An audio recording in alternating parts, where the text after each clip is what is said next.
No. He embraced him. Listen, and kissed pig poop. Yes. Yes. It said he embraced him and kissed him. That's right. Wow. Listen. That's how we're going to keep the people in the family. When we embrace them in all the mess and all the stuff. When we can embrace them. Like the Father did. Listen, like the Father did you when you first come around. You were smelling like the world. You were looking like it, smelling like it, and acting like it. But Daddy come and got you. Wow. He's been looking for you. Wow. Had compassion, embraced him, kissed him. Listen. And the Son, verse 21, and the Son said, and Father, I have sinned against heaven and in thy sight. I am no longer worthy to be called your son. I'm no longer worthy. Listen, people, I'm telling you, sin will always make you feel unworthy. That's right. It will always make you feel unworthy. But the Father wasn't worried about that. All the Father was worried about, my boy's home. Now listen to what he said. But the Father said to who? The slaves. Quickly bring out the best robe and put it on him. Put a ring on his hand and sandals on his feet. Listen, quickly put the robe over top of the pig poop. Didn't say anything about washing him up. They said go get this nice clean robe, put it on him. Yes. They didn't say anything about getting the pig poop off his feet. They said put the shoes on him. Yes. It didn't say anything about getting the pig poop off his finger. Put the ring on him. Yes. What was Daddy doing? Daddy was giving him a robe of righteousness. Daddy was giving him a robe that said he can come and move around on this farm, not as a hired servant, but when they said put the best robe, they knew this is the robe of authority. This is the robe of righteousness. This has something other than just a slave. This is something other than a hired hand. It represents a son of God that God put on him. And God said, quick, put the ring on him. I want him to know he still has authority in my house. He still has authority in my kingdom. Put the shoes on him and he can be able to walk around this farm, walk around this estate, and it's okay. Nobody's going to look down on him. Nobody's going to tell him he can't. Nobody's going to tell him he's not. I'm telling you, when God puts it on you, nobody can take it off. That's right. That's right. Put it on him. That's right. Put the robe of righteousness over him. Put it on him. Listen, I know he smells like pig poop. I know he got stuff on him, but I want him to know from the beginning, this is my boy. That's right. Yes. And he said, listen, he said, you put the robe on him. Yes. You put the ring on his feet. You put the shoes on his feet. Why? He's not able to do it for himself right now. So listen, those of you that understand that while we're bringing them and winning them, you got a job to do. That's right. That's good. Put the robe of righteousness. Yes. We ain't gonna put them on a probation before they get the robe of righteousness. Thank you, God. No, instantly, we're going to prophesy to them. You are a son or a daughter in the house of God. Yes. The Father loves you. The Father is so glad you were born. The Father is so proud of you. And you're a good son. You're a good daughter. And we put the shoes on the feet that they can come and walk around in the house of God. Yes, thank you, God. Might still have some pig's poop smell on them. But you know, like I know, God got the pig poop off of you, they get the pig poop off of you. That's right. Put the ring on them, the ring of authority. Amen. And listen to me. People all over the world are looking for this. That's right. They are. They're looking for this. Church, we got to get ready. That's right. Yep. Listen, and how we get ready? You have got to get this done to you. You've got to be secure. Yep. Why? Because if you're not secure, let me show you. Watch. Here comes you. No, verse 23 first. and bring the fatted calf to kill it, and let us eat and be merry. Listen, listen. The father didn't make the son provide for his own meal. Yeah, The father provided for it. that's right. Listen, listen. Sometimes I was talking about the car that was given. Sometimes you gotta be willing to give. That's right. Sometimes you gotta be willing to take somebody else out to eat, and you put your Dunkin' Donuts and your stuff on the shelf somewhere Yeah, for a day, 2 or 3. I don't need to go eat out this way because I paid for their meal the other day. So what? yeah. That's right, that's how it goes. I almost said something there. I caught myself. I almost said, well, your belly looks like you didn't eat no Dunkin' Donut anyway. I didn't say it, though, did I? I said I caught myself. But then he turned around and said it anyway. Sneaky. Your cupcakes and your 3 donuts and your Big Mac and your fries and your... Look, sometimes you need to shut it down and give somebody else something. Right. That's right. That's right. That's right. Yes, yes, yes. Yes, yes, yes. I'm gonna, you ain't gonna mess with my donut money.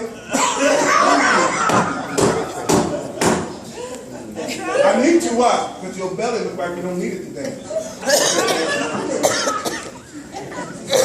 That's true. Okay, y'all don't get mad at me. I'm just preaching the word here. Y'all know. Verse 24, for this son of mine was dead and has come to life again. He was lost and has been found. And they begin to be merry. Listen, we got a church, got to learn how to throw a party when people get saved. That's right. You got to learn how to throw a party when people get saved. God knows how to throw a party because heaven rejoices. Yes. The earth and the church don't sit there and say, oh yeah, well, 600 people. When the man said 600 people come to Christ, 600 people coming out there to that meeting, we should have been jumping over top of the chandelier. What? They're in the house of God. They're with God now. You got them out of hell into heaven. We got them out of darkness into light. We got them from the devil to God. Just like the ones that you got yours, you want everybody to know and shout and jump because you got free. Well, guess what? What happened to you? Still understanding that people need to be free and you need to be going to party and happy and rejoicing because somebody else. You stuck up, self-esteem you. That's right. That's right. Come on, preach it. Now, verse 25. Now, his older son was in the field. And when he came and approached the house, he heard music and dancing. And he summoned one of the servants and began to inquire, what is this stuff? What's going on? What these things might be?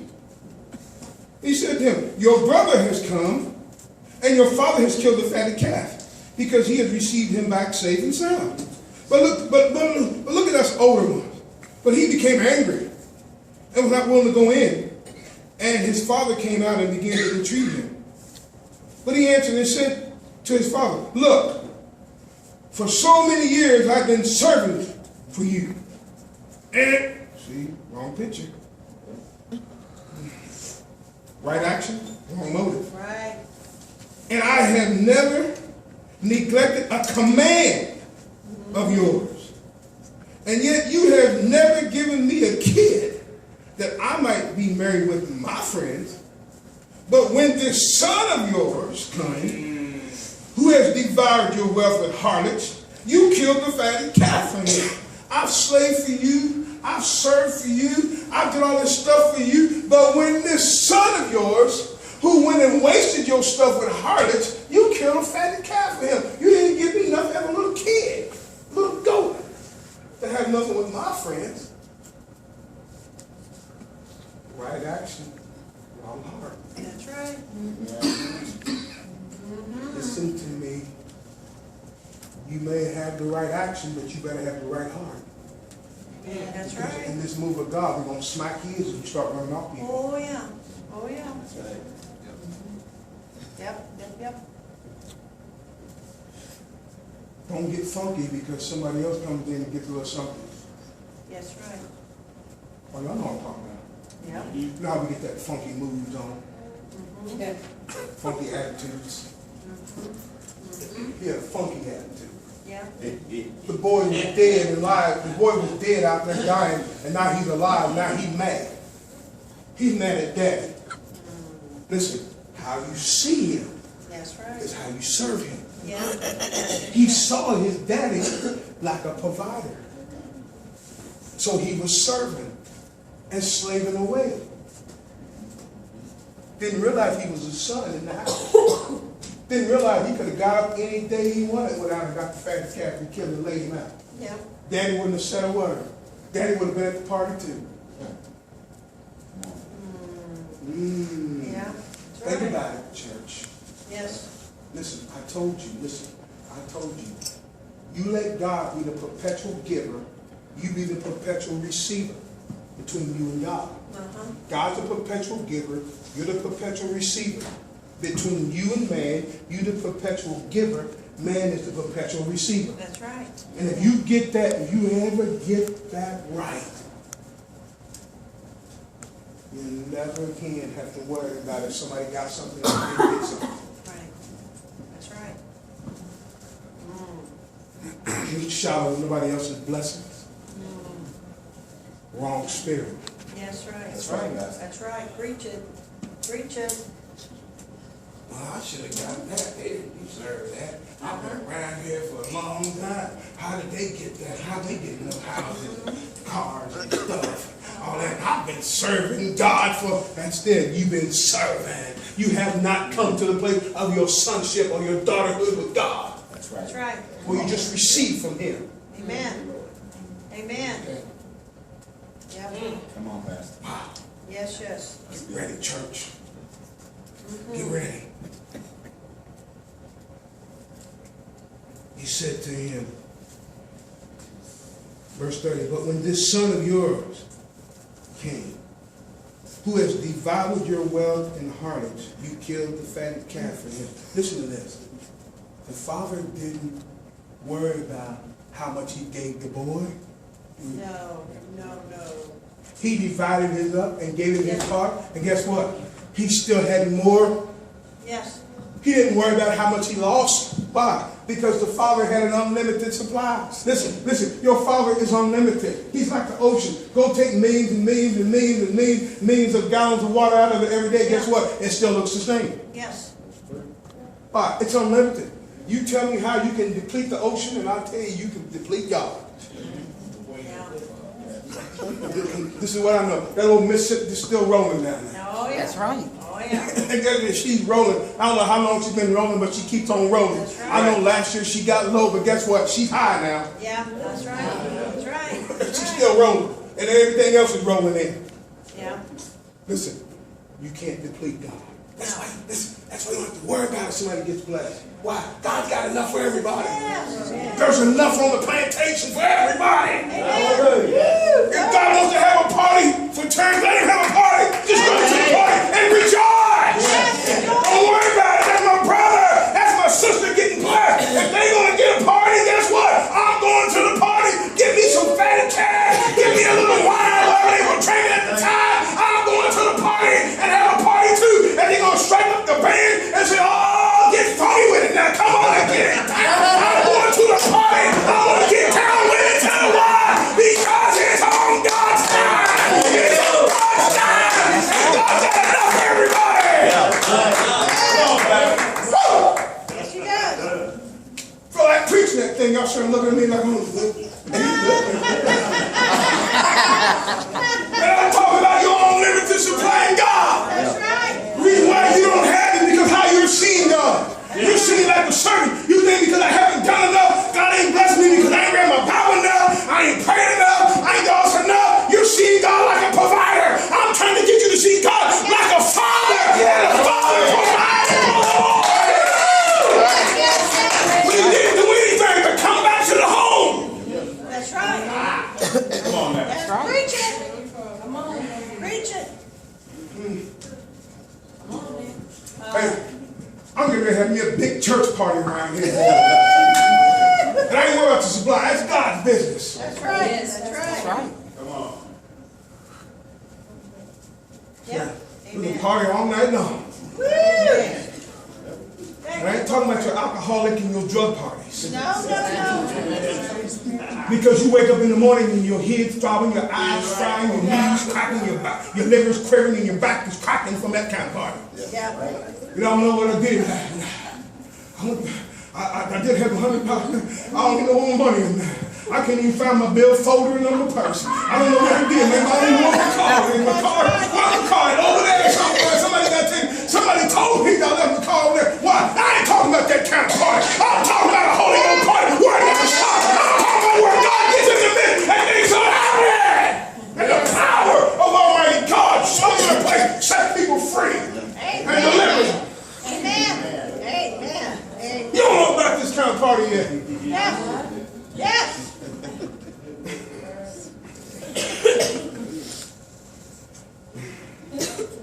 Right. 31. And he said, my son, my child, listen, he was the older one. Look what the father said. My child, you've always been with me, and all that is mine is yours. But we have to be married and rejoice. Listen, but we have to be married and rejoice. Why? For this brother of yours. Yes. So you see how the father put it back to him? Yeah. He said, this son of yours. Now the father put it back to him and said, this brother of yours. Yeah. What's that mean? Come out of the same pod. Listen. Come out of the same pod. Listen. When they get saved, they're in the same pod. Yeah. Amen. You can't look at them and think, well, they ain't been around yet. They don't get no little fake cheers yet. They don't get to sit up here and tell them. They don't sit in the back on the boxing wall and all that kind of stuff. They ain't been around yet. No, he said, listen, this brother of yours. Same pod people. Everybody says same pod people. Same pod people. That's the people that are coming. Come on, I didn't hear you. That's the people that are coming. Yes. That's the people that are coming. Same pod people. Same pod people. And the pod is? Me and you. We're in the same pod. We're in the same pod. I don't care if you're a black one, a white one, a brown one, a yellow one, a red one, a half black one, a half white one, a half red one, a half yellow one, a half pink one, a half orange one, a half whatever. Same pod.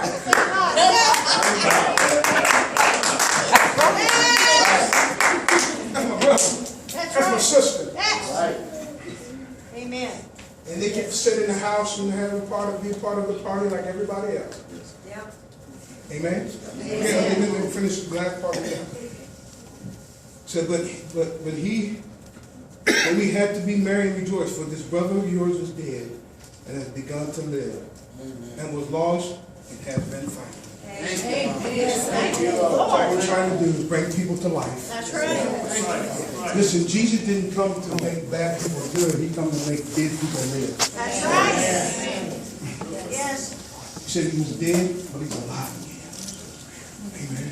Amen.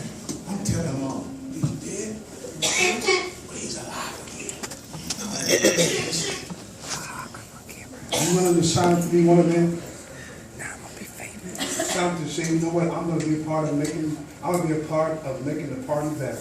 Right. For others. That's right. Remember I talked 3 years ago, 2 years ago about making room at the table. Others are coming. You got to be willing to recline at the table with pig boys and pig girls. But it's okay, why? Daddy has invited her. That's right. Wow. And you can't get stubborn and you can't get all jacked up and messy because Daddy has invited other people. Yep, that's right. That's right. All your job to do is just sit down at the table and make them comfortable. Yes. You say, come on, and if there's a little bit, if there's some portion left over, you give it to them. That's right. Hallelujah. Amen. Amen. On family day, if there's just one meal left and you've been eating for years at the family meal, you shut your lips and let them have the family meal. That's right. You home and fry a little food at home. Mom wouldn't complain over there. Not here. Not here. And say, if you want a little bit more, then guess what? Bring a little bit more. Yes. Okay, I'll let y'all know. We agree with that? You agree with that? Yes. And that's what God made you sons and daughters, and we're made for sons and daughters, for the house to grow, for the expansion of the house, so that God will be happy. It said, listen, the Father said, we must rejoice. The Father rejoiced. Now he's trying to get his sons and daughters to rejoice. Yes. When others are coming. Rejoice. Yes, rejoice. More than that. Amen. Bring them in and listen. And let's get them to sonship. Let's get them to knowledge. Amen. And they'll stay in the house. Because they'll feel they have a place to belong. That's right. Most people don't stay around because they don't feel like they belong. That's right. They're looking to belong. Everybody has a need to belong. Yes. That's why they'll join gangs, they'll join cults, That's they'll right. join all this kind of stuff. They're looking to belong. Yes. Well, the church is the best place to belong. If the church don't have that wrong, stinky spirit That's right. that the older boy had. Yeah. Amen. Yes. Amen. Father, we thank you for this word. We thank you, God, for what you're doing and what you're going to do here and in our area, in our region. God, we welcome you. Father, help us to get the blueprint even more precise, better able to articulate it, better able to be able to bring it forth and define it with clarity of what you're doing. God, we thank you for Terrence and Donette that has come here to be a part of this particular service, this particular meeting today. Thank you for the move of God that was here. Lord, we know that anointing, we know that move is to bring more and more sons and daughters to glory. Yes, amen. To the image of Jesus Christ. The glory of God. Amen. Amen. Listen, we have little flyers back on the table that talk about the great awakening. Right there as you go out where the bulletins are, we'll get you one of them and know about that. So listen, this is what we want to do. We want to bless the ministry that Terrence